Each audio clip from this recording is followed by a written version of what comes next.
আসসালামু আলাইকুম সবাইকে, কেমন আছো সবাই? আমার বেঙ্গলি ব্লগার পিউ চ্যানেলে তোমাদের সকলকে জানাই স্বাগত। তো আশা করি তোমরা সকলেই ভালো আছো, আমরাও আলহামদুলিল্লাহ ভালো আছি। তো শুভ সকাল বললাম না, কারণ এখন কিন্তু সকাল নয়, এখন অনেকটা বেলা হয়ে গেছে। আর দেখতে পাচ্ছ যে আমি রেডি হচ্ছি, একদম রেডি হচ্ছে, তোমাদের সঙ্গে ব্লগটা শেয়ার করছি। তো রান্নাবান্না কিন্তু আমাদের কমপ্লিট হয়ে গেছে। আর এখন দেখো রেডি হয়ে নিচ্ছি, সোয়েটার পরে নিয়েছি, চুড়িদারও পরে নিয়েছি, মুখে একটু ক্রিম লাগাচ্ছি, তার কারণ হচ্ছে যাচ্ছি বাজার। তো তোমরা তো জানছোই যে আমি এখন মেয়ের বার্থডের কেনাকাটা আমরা করছি। তো একসঙ্গে তো করা হচ্ছে না, সেই দিনও কিন্তু কেনাকাটা করা হয়নি সব। ওই জন্য যতটা আজকে যাব, আজকে কিছু কেনাকাটা করব। তো তার জন্য দেখলাম তোমাদের সঙ্গে ব্লগটা শেয়ার করি। আর এই দেখো বিছানাটা আমার পুরো এলোমেলো হয়ে আছে, এলোমেলো বলতে বিছানাটা আমি ঝেড়ে রেখেছি, শুধুমাত্র এই সোয়েটার কাপড় যেগুলো চেঞ্জ করলাম সেইগুলো এখানে রাখা আছে। তো সেগুলোকেও চলো ভালো করে গুছিয়ে নেব, তারপরে কিন্তু আমি ঘর থেকে বেরোবো, নাহলে ঘর এসে মনে হবে ঘর দ্বার একদম পুরো নোংরা হয়ে আছে। তো কী রান্নাবান্না হলো সেটা অবশ্যই শেয়ার করব।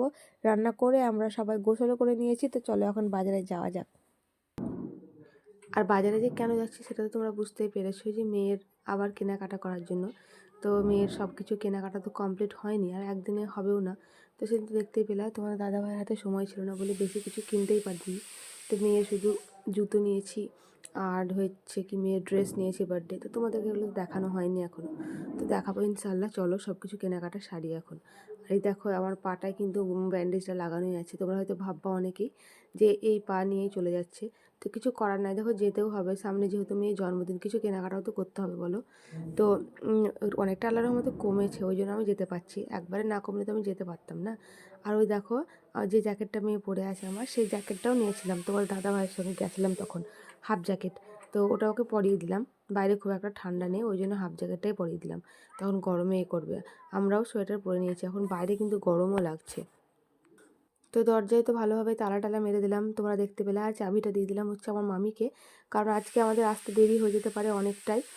তার জন্য তোমার দাদাভাই তো চলে আসবে দোকান থেকে 1:30-2টোর সময়, তো গোসল টোসল করবে, ওই জন্য মামিকে দিয়ে দিলাম, মামির কাছ থেকে তখন চাবিটা নিয়ে নেবে। আর এই দেখো টোটো পেয়ে গেছি, টোটোতে উঠেও গেছি। তো এখন বসে আছি, আমরা যাচ্ছি বাজারের দিকে। তো যারা যারা রামপুরহাটে আছো অবশ্যই এই আশেপাশের এলাকাগুলো দেখলে তোমরা অবশ্যই চিনতে পারবে যেটা কোথায়।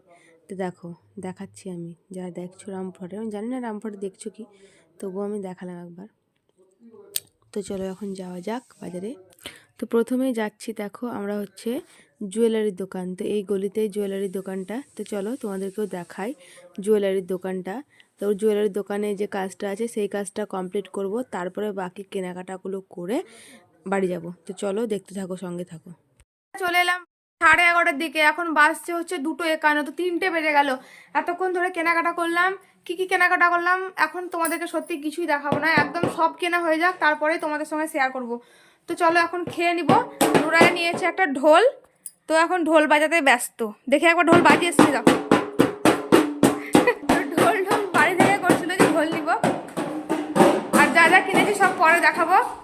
তো রান্না তো করেই গেছিলো, তোমাদেরকে বলা হয়নি, রান্না করে গেছিলো মামনি। এই দেখো আলুর ভর্তা, কাঁচা পেঁয়াজ দিয়ে আলু মাখছে। আর এখানে কি রান্না করা আছে দেখি, এই দেখো পালং শাক, বেগুন, এখানে তো আছে ভাত। আর সকালে মাছ এসছিল, এই দেখো। আর মাছ বলছে, খাইনি কোনোদিন, প্রথম খাবো আমি আর মাছ, মামনি ছোটোতে, কিন্তু আমি খাইনি জীবনে, এই প্রথমই খাবো। তো এটাই রান্না করে নিয়ে এসেছিলো সকালে তাড়াতাড়ি করে, আর মাছ, পালং শাক, বেগুন আর আলু ভর্তা। তো চলো এখন খেয়ে নিই। গোসল তো করেই গেছিলাম সবাই, তো গোসল করার ব্যাপার নেই, এখন মুখ হাত ধুয়ে জামা কাপড় ছেড়ে তারপর আমরা খেতে বসবো। তো চলো সঙ্গে থাকো, ব্লগটা কন্টিনিউ দেখতে থাকো। তো বন্ধুরা এটা হচ্ছে তার পরের দিনের সকালের ব্লগ, কারণ আমি সেই দিন ব্লগটা কন্টিনিউ করতে পারিনি। তো দেখো এটা পরের দিন সকালে। তো সকালে কেন কন্টিনিউ করতে পারিনি সেটা তোমাদেরকে বলছি। তো আমার মেয়ের প্রচণ্ড শরীর খারাপ ছিল, গ্যাস হয়ে গেছিলো খুবই, মানে কী বলবো, প্রচণ্ড গ্যাস হয়ে গেছিলো, ধোঁয়া ঢেকুরে উঠছিল। তো ওকে নিয়ে একটু ব্যস্ত ছিলাম, ওই জন্য ব্লগ কিচ্ছু বানাতে পারিনি। তো দেখো রাত্রে ওষুধ এনেছে তোমার দাদাভাই, ঘরে ছিল যেটা সেটাও খাইয়েছিলাম, আর রাত্রেরটা দেখো খাইয়েছি। তো এখন ওকে মানে সকালবেলায় কর্নফ্লেক্স খাওয়াই, ওটস খাওয়াই দুধ দিয়ে, আজকে সেইগুলো কোনো কিছুই ব্যবস্থা করিনি, লাল চা দিয়ে শুকনো মুড়ি দিচ্ছি। তো সেটা মেয়ে খেতে চাইছিল না কিছুতেই, তাও কষ্ট করে দেখো ওকে খাওয়াচ্ছি। তো বললাম আমাকে ভিজিয়ে দাও, তো ভিজিয়ে ওকে খাওয়াচ্ছি। আর আমাদের খাওয়া দাওয়া হয়ে গেছে। ও যেহেতু একটু দেরি করে উঠে, তার জন্য ওর খেতে দেরি হয়ে যায়। ও উঠতে মোটামুটি 9টা 9:30 করে দেয়। তো দেখো আমি ওষুধের ঝুড়ি নিয়ে একদম বসে পড়েছি। আমাদের খাওয়া দাওয়া হয়ে গেছে, এখন ওকেই বসে বসে আমি খাওয়াচ্ছিলাম। তো মেয়েকে বললাম দাও আমার ওষুধটা এনে দাও, দিয়ে আমাকে দেখো ঘর থেকে ওষুধটাও এনে দিয়েছে। তো আমার এখনও ওষুধ খাওয়া হয়নি, শুধুমাত্র খাওয়া দাওয়াই করেছি। তো আমি ওষুধটা খেয়ে নেব, তার আগে আমার মেয়ে বলছে ভিডিওটা বন্ধ করবো। আমি বলছি এখন করো না, খাওয়া হয়ে যাক দিয়ে করবো। তো চলো আমি ওষুধটা খেয়ে নিই, তারপর তোমাদের সঙ্গে আসছি। আর এই দেখো মামুনি শাক কাটতে বসে গেছে, ওদিকে ভাতটা বসিয়ে দিয়েছে আর এখানে বসে গেছে হচ্ছে শাক কাটতে। তো মাছ তোমাদের দেখেছিলাম কালকে ছিল আর মাছ, তো আর মাছের সঙ্গে একটা দেশি মাছও নিয়েছিল। তো দেশি মাছটা রান্না করেনি, ওটা আজকে করবে। কালকে তো আর মাছটা করেছিল, তো আমি খেলাম, কিন্তু আমার খুব একটা ভালো লাগেনি। রাত্রে তো আমি খেতে পারিনি, মানে জান খারাপ টাইপের মনে হচ্ছিলো। কোনোদিনও খাইনি, প্রথম খাচ্ছি, ওই জন্য কেমনই লাগছিলো। তো আজকের ওটা ওটা তো নেই, ফেলে দিয়েছে মামুনি, রাত্রে খায়নি। এখন হবে হচ্ছে দেশি মাছের ঝোল। তো আজকে মেয়ের যেহেতু শরীর খারাপ, ওই জন্য মামুনি বললো দেশি মাছের কাঁচা পাতলা করে ঝোল করব, আর হচ্ছে কি শাক করব কুমড়ো টুমড়ো দিয়ে, মানে একদমই হালকা হালকা আজকে রান্না বান্না হবে, রিচ তেল মশলা একদমই না। তো মামুনি বললাম সেটাই করো, আমাদেরও তো পেটের খুব একটা অবস্থা ভালো নেই, আর ওরও এই বাচ্চা মানুষ থেকে এখন থেকে মানে পেটের এত প্রবলেম যে তোমাদেরকে কি বলবো, কিছু বলারই নেই। তো এটা তো যেহেতু তোমরা বুঝতেই পারলে যে 2 দিনকার ব্লগ মিলে আমি 1 দিনকার ব্লগ দিচ্ছি। তো প্লিজ তোমরা কিছু মনে করো না, আমি ঠিকঠাক এখন ব্লগ দিতে পারছি না, ওই জন্য এভাবেই দিচ্ছি। আশা করব আগামী দিনে ভালো। তো বন্ধুরা দেখো তারপরে চলে এসেছি হচ্ছে ছাদে। আর ছাদে দেখতেই পাচ্ছ যে অনেকগুলো কাপড় চোপড়ও কাচাকুচো হয়ে গেছে। তো আমি বিছানা চাদরটা কেচেছি দেখো হাতে, এই ছাদে কাচলাম কলপাড়ে। আর বিছানা তোষক টোষক পানি ফেলে দিয়েছিল মেয়ে রাত্রিবেলায়, তো তার জন্য আমি ছাদে এসে মেরে দিয়েছি। বালিশ ঘরের সবগুলো মেরে দিয়েছি। তো দেখো এখন দেখলাম ছাদটা সেদিন ওরা অসি আর নোরা দুজন মিলে প্রচণ্ড পাতা টাতা একদম নোংরা করে দিয়েছিল। তো মামনি বকছিল যে কাপড় মেলা আছে তাও কেন ঝাড় দিচ্ছিস, ধুলোগুলো উঠছে। তো দিতে শুরু করে দিলাম, তখন আর থামতে ইচ্ছে হলো না, ওই জন্য দেখো আমি ঝাড় দিয়ে নিচ্ছি। আর সত্যি কাপড়গুলো ধুলো মানে ধুলো লাগছে, কিন্তু এবার দিতে লাগলাম, তো ওই জন্য দেখি থাকা দিয়ে নিই, তার জন্য দেখো দিতে শুরুই করেছি। আর ছাদে এসে মেয়েতে ওকে ফল দিলাম, ওকে বললাম তুমি উল্টোপাল্টা কিচ্ছু খাবে না, তো ওকে মোসাম্বি বেদানা এগুলো ছাদে এনে রেখেছিলাম ওর জন্য। আর আমি ভাত নিয়ে এসেছিলাম ছাদে, দিয়ে ভাতটা খেয়ে তারপরে দেখো দেখলাম ঝাড়টা একটু দিয়ে দিই। তো মামুনি নিচে আছে, মামুনি ঘর বারান্দাগুলো সব মোছামুছি করছে। তো দেখলাম মামুনি আবার তো ছাদটাও ঝাড় দিতেই আসবে, তো থাক আজকে না হয় আমি দিয়ে দিই। ওই জন্য আমাকে কিন্তু খুব বারণ করছিল যে তোর পায়ে ব্যথা আছে তোকে দিতে হবে না। তা বললাম পায়ে ব্যথা যখন একটু ভালো লাগছে তখন একটু দিয়ে দিই, আর এটা তো খুব একটা হাঁটাহাঁটির ব্যাপার নয়। আর দেখছি আমার মেয়ে শুদ্ধ মানে ঝাঁটের আগালে আগালে ধুলোতে ধুলোতে উড়ে বেড়াচ্ছে। ওকে বলছি তুমি এক জায়গায় গিয়ে বসো খেলা করো, কিন্তু সেটা শুনছেই না। তো ও এখন পানি নিয়ে আননি এগুলো নিয়ে খেলাধুলো করবে। তো দেখো পানি নিয়ে খেলা করছে, কি বলবো বলো, বাচ্চা মানে শুধু পানি নিয়ে খেলাধুলো। তো ওকে বলছি তুমি একটু সাইডে যাও, ওর মুখে পুরো ধুলো লাগছিলো একদম। তো দেখো তার জন্য আমার কথাটা শুনে এতক্ষণে সাইডে এলো ধুলোর জন্য। তো চলো ঝাড়টা দিয়ে দিই প্রথমে। তো এই দেখো পুরো ঝাড় দেওয়াটা কিন্তু আমার কমপ্লিট হয়ে গেছে। তো আমি সব এনে এইখানে মানে পাতাগুলোকে সবকে এনেছে এইখানে জোগাড় করলাম, এবার এইখান থেকেই তুলে ফেলে দেবো, ওই জন্য। আর আমার মেয়ে আছে ওই গলিটাতে, মানে আমি ওকে বললাম ছায়াতে গলিটাতে গিয়ে খেলা করো, তাই ও গলিটাই ছিল।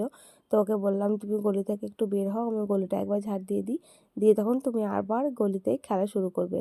তো মামনি আমাকে প্রচণ্ড বকাবকি করছিল ঝাড় দেওয়ার জন্য, তো ওই জন্য কিছুক্ষণ থেমে দেখো আবার একটু দিতে শুরু করলাম, বললাম যখন করেছি তখন করতে দাও, দিতে যখন শুরু করেছি। তো ওটা বলেই ঝাড়টা দিতে লাগলাম।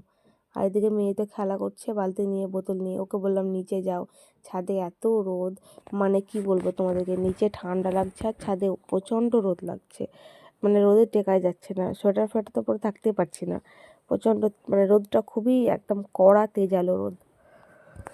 তো চলো ঝাড়টা দিই আমি এখন।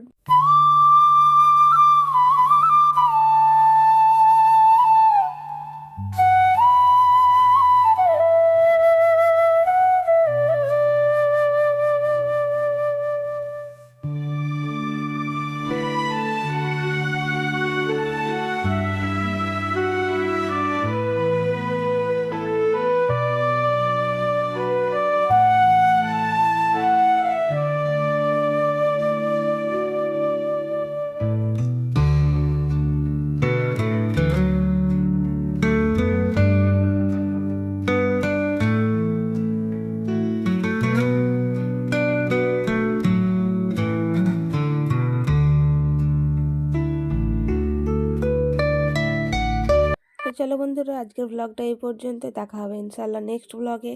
তো সবাই ভালো থেকো, সুস্থ থেকো, আর আমার চ্যানেলটা ভালো লাগলে অবশ্যই সাবস্ক্রাইব করে দিও, লাইক কমেন্ট আর শেয়ার করতে ভুলো না। তো ইনশাল্লাহ দেখা হবে নেক্সট ব্লগে। তো আসসালামু আলাইকুম, খুদা হাফিজ।